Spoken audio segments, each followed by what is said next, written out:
Welcome to Telangana rising news. RRR కు తక్షణమే green signal ఇవ్వండి. Future city to Bandar port green field హైవేకు permissions ఇవ్వండి అంటూ సీఎం రేవంత్ రెడ్డి గారు కేంద్ర మంత్రులకు విజ్ఞప్తి చేశారు. ప్రజా సమస్యల పరిష్కారానికి పదే పదే ఢిల్లీ వస్తా, తెలంగాణ హక్కులు కొట్లాడైనా సాధించుకుంటామంటూ సీఎం రేవంత్ రెడ్డి గారు స్పష్టం చేశారు. కేంద్రంతో సఖ్యతగా రాష్ట్ర ప్రయోజనాలే లక్ష్యంగా ముందుకు సాగుతామంటూ ఈ సందర్భంగా సీఎం రేవంత్ రెడ్డి గారు వెల్లడించారు. అభివృద్ధిలో ఎంత మాత్రం రాజకీయాలకు తావలేదు, వాటిని ఎన్నికల వరకే పరిమితం చేయాలంటూ పేర్కొన్నారు సీఎం రేవంత్ రెడ్డి గారు. అలాగే రాజీవ్ రహదారికి ప్రత్యామ్నాయం 6 లైన్ల మార్గమేనంటూ సీఎం రేవంత్ రెడ్డి గారు పేర్కొన్నారు. మన్ననూరు శ్రీశైలం ఎలివేటెడ్ కారిడార్ కు అటవీ అనుమతులు అవసరమంటూ సీఎం రేవంత్ రెడ్డి గారు స్పష్టం చేశారు. వీటన్నిటికీ కేంద్ర మంత్రులు తక్షణమే పర్మిషన్లు ఇవ్వాలంటూ కోరారు సీఎం రేవంత్ రెడ్డి గారు. ఇక్కడ వరకు ముఖ్యమైన అంశం చూసినాం. 60,000 కోట్లతో అమెజాన్ డేటా సెంటర్ కు ఇవాళ శంకుస్థాపన చేయనున్నారు సీఎం రేవంత్ రెడ్డి గారు. తెలంగాణ రాష్ట్ర ప్రభుత్వం అత్యంత ప్రతిష్టాత్మకంగా నిర్మిస్తున్న భారత్ ఫ్యూచర్ సిటీలో దిగ్గజ సంస్థ అమెజాన్ కొత్త డేటా సెంటర్ ఏర్పాటుకు రంగం సిద్ధం చేసింది. రాష్ట్ర ప్రభుత్వం అత్యంత ప్రతిష్టాత్మకంగా నిర్మిస్తున్న భారత్ ఫ్యూచర్ సిటీలో దిగ్గజ సంస్థ అమెజాన్ కొత్త డేటా సెంటర్ ఏర్పాటుకు సర్వం సిద్ధమైంది. 12 ఏళ్ల వ్యవధిలో సంస్థ విస్తరణకు 60,000 కోట్ల భారీ పెట్టుబడులు పెట్టేలా అమెజాన్ సంస్థతో తెలంగాణ ప్రభుత్వం ఇప్పటికే పరస్పర అంగీకారం కుదుర్చుకుంది. భారత్ ఫ్యూచర్ సిటీలో అమెజాన్ డేటా సెంటర్ విస్తరణ కోసం 202 ఎకరాలు, చందన్ వెల్లిలో 98 ఎకరాలను ప్రభుత్వం కేటాయించింది. 125 కోట్ల విలువ చేసే ప్రోత్సాహకాలు, రాయితీలను అమెజాన్ కు అందించింది ప్రజాప్రభుత్వం. ఇక్కడ మనకు ముఖ్యమైన అంశం చూసినాం. సర్పై నిర్లక్ష్యం చూపితే ఏ మాత్రం సహించేది లేదంటూ కాంగ్రెస్ పార్టీ రాష్ట్ర వ్యవహారాల ఇన్ఛార్జ్ మీనాక్షి నటరాజన్ గారు కాంగ్రెస్ పార్టీ ఎంపీలు, ఎమ్మెల్యేలకు స్పష్టం చేశారు. ఈ సందర్భంగా హైదరాబాద్ లోని ఎమ్మెల్యే క్వార్టర్స్ లో తన కార్యాలయంలో వారు ఒక్కొక్కరితో ముఖాముఖి సమావేశం నిర్వహించారు. సార్ అమలు తీరుపై క్షేత్రస్థాయి వివరాలను అడిగి తెలుసుకున్నారు. ఒక్కో నియోజకవర్గంలో సర్పై కాంగ్రెస్ శ్రేణులు పనిచేసిన తీరుపై తన వద్ద ఉన్న వివరాలతో కాంగ్రెస్ పార్టీ రాష్ట్ర వ్యవహారాల ఇన్ఛార్జ్ మీనాక్షి నటరాజన్ గారు పలు ప్రశ్నలు వేసి వారి దగ్గర ఉన్న సమాచారాన్ని అడిగి తెలుసుకున్నారు.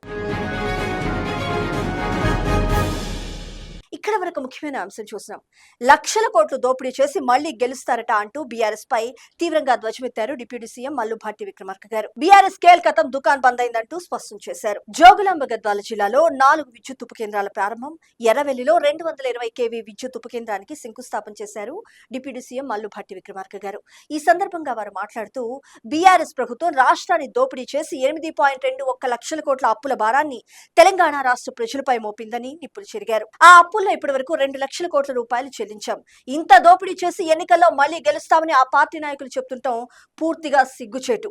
రిజర్వాయర్లు లేకుండా ఎక్కడైనా ఎత్తిపోతల ఉందంటే అది అలంపూర్ నియోజకవర్గంలోని తుమ్మిళ్ల పథకమే. 875 కోట్ల రూపాయలతో ఏర్పాటు చేసిన ఈ పథకం రైతులకు ఉపయోగపడలేదు. తుమ్మిళ్ల నీటిని నిల్వ చేసుకునేలా త్వరలోనే మల్లమ్మకుంట రిజర్వాయర్ ను పూర్తి చేస్తామంటూ స్పష్టం చేశారు. అలాగే నాణ్యమైన విద్యుత్ అందించేందుకు రాష్ట్ర వ్యాప్తంగా 12 విద్యుత్ ఉప కేంద్రాలు ప్రారంభిస్తున్నామంటూ తెలిపారు డిప్యూటీ సీఎం మల్లు భట్టి విక్రమార్క గారు. ఇక్కడ వరకు ముఖ్యమైన అంశం చూసినాం. ఏజెన్సీ ప్రాంతాల్లో జనాభా ఆధారంగా కాకుండా ప్రజలకు దగ్గరగా వైద్యం అందేలా దూరాన్ని బట్టి దవాఖానాలను అభివృద్ధి చేస్తామని రాష్ట్ర వైద్య ఆరోగ్య శాఖ మంత్రి దామోదర రాజనరసింహ గారు తెలిపారు. మంగళవారం సచివాలయంలో భద్రాద్రి కొత్తగూడెం ఎంపీ, ఎమ్మెల్యేలు, అధికారులతో జరిగిన సమీక్షలో వారు మాట్లాడారు. ఈ సందర్భంగా గిరిజన ప్రాంతాల కోసం కొత్త వైద్య పాలసీని తీసుకొస్తున్నామంటూ స్పష్టం చేశారు.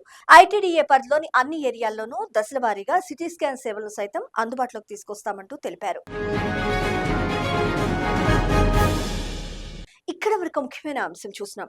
క్యూర్ లో ఎల్ఐసి వర్గాలకు 1,00,000 ఇళ్లు, 20న ఇందిరమ్మ ఇళ్ల పథకానికి శ్రీకారం అంటూ రాష్ట్ర రెవెన్యూ, హౌసింగ్, సమాచార శాఖ మంత్రి పొంగులేటి శ్రీనివాసరెడ్డి గారు స్పష్టం చేశారు. తొలి దశలో నియోజకవర్గానికి 500 నుంచి 1000 ఇళ్లు కేటాయిస్తామంటూ తెలిపారు. ఇప్పటికే 1,00,000 ఇందిరమ్మ ఇళ్లకు పరిపాలన అనుమతులు ఇచ్చాం. హైదరాబాద్, రంగారెడ్డి జిల్లాల ఇన్ఛార్జ్ మంత్రులు పొన్నం ప్రభాకర్ గారు, డి శ్రీధర్ బాబు గారు మంత్రి అజారుద్దీన్ గారితో కలిసి పథకానికి సంబంధించిన విధి విధానాలను ప్రకటిస్తామంటూ తెలిపారు. హైదరాబాద్, సైబరాబాద్, మేడ్చల్, మల్కాజ్గిరి కార్పొరేషన్ల పరిధిలోని స్థలాలను ఇప్పటికే గుర్తించామంటూ వెల్లడించారు. ఈ ప్రాంతాలను ఇప్పటికే హౌసింగ్ శాఖ తమ ఆధీనంలోకి తీసుకుంది. ఎక్కడ ఎన్ని ఇళ్లు నిర్మించాలి, ఎన్ని అంతస్తుల్లో నిర్మించాలి, ఒక్కొక్క ఫ్లాట్ విస్తీర్ణం ఎంత, భవనం ఆకృతి వంటి అంశాలను సీఎం రేవంత్ రెడ్డి గారితో చర్చించి 2-3 రోజుల్లో తుది రూపిస్తామంటూ స్పష్టం చేశారు మంత్రి పొంగులేటి శ్రీనివాసరెడ్డి గారు.